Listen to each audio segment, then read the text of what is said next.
Hi guys! So for today's video nga ay meron naman tayong negosyo ideas na pwede natin pagkakitaan ngayon. Dahil alam nyo ba na itong gagawin natin ay kakaibang version sa paggawa ng cheese sticks. Kaya suwak na papatok to sa inyo pag ito binenta mo. Dahil sa 58 pesos nga lamang na puhunan na nagamit ko ay ganito na siya karami. Kaya naman doble talaga ang kita mo dito sa cheese stick. So ganito nga lang siya ginagawa. Bale, kumuha lang tayo ng kalahating cheese powder at kalahati ding harina. At 2 tablespoon naman ng asukal at 1 cup lang ng ating tubig. Tsaka naman natin ito paghalu-haluin. Tapos, optional lang din ang paglagay dito ng ating cheese. Kahit wala nang ganito, ay okay na din yung mga naon. Kumbaga, pandagdag lasa na din. Then, pag ganito na nga yung itsura niya, ay saka naman natin ito ilagay sa apoy. Tuloy-tuloy pa din ang paghalo-halo natin dito para ma-achieve natin ang gantong itsura niya. Tapos, mabilis lang tumaluto kaya bantayan talaga itong huwag masunog. Saka naman natin ilagay dito sa plato para lumamig. O, diba? Ganun nga lang to gawin kaya alam kong kayang-kaya nyo din. Kasi naman perfect talaga ito ipang negosyo or pang snacks na din ng mga bata kasi di naman to masyado maalat. Tapos kumuha naman tayo dito ng ating lumpia wrapper. Saka naman natin to ipapalaman dito. Kung ipang titinda nyo nga ito ay mas mabuting manipis lang yung paglagay nyo. Pero kung kayo-kayo din naman ang kakain ay okay naman yung medyo malaki. Tsaka na din natin ibalot. Tapos nasa sa inyo na nga kung anong style ang pagbabalot nyong ginagawa. Then nagtunaw lang ako dito ng harina at tubig kasi yun ang pinangdidikit ko para saradong-sarado talaga itong cheese sticks natin. So, ganun nga lang kadali gumawa ng cheese sticks. Kaya naman ulitin lang natin yung proseso hanggang sa maubos nga yung ginawa nating palaman sa wrapper. Sa 58 pesos nga lamang na puhunan ang nagamit ko ay nakagawa naman ako ng 38 pieces na cheese sticks. Kaya kung makagawa nga kayo ng maramihan nito ay pwedeng-pwede nyo ilagay sa freezer. Para naman kapag may mag-o-order ay naka-ready na at magpiprito na lang. Kaya magpainit na nga tayo dito ng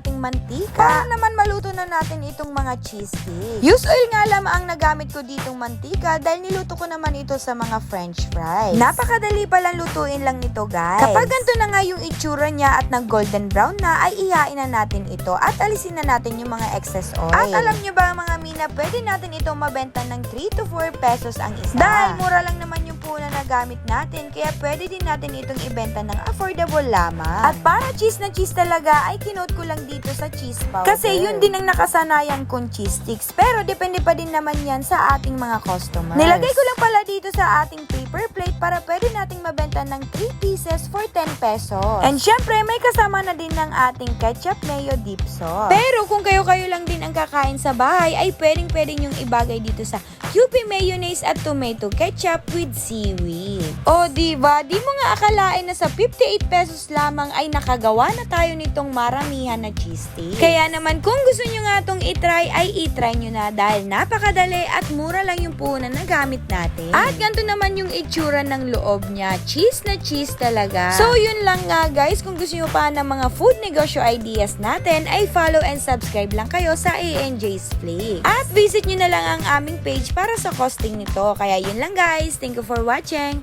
Bye-bye.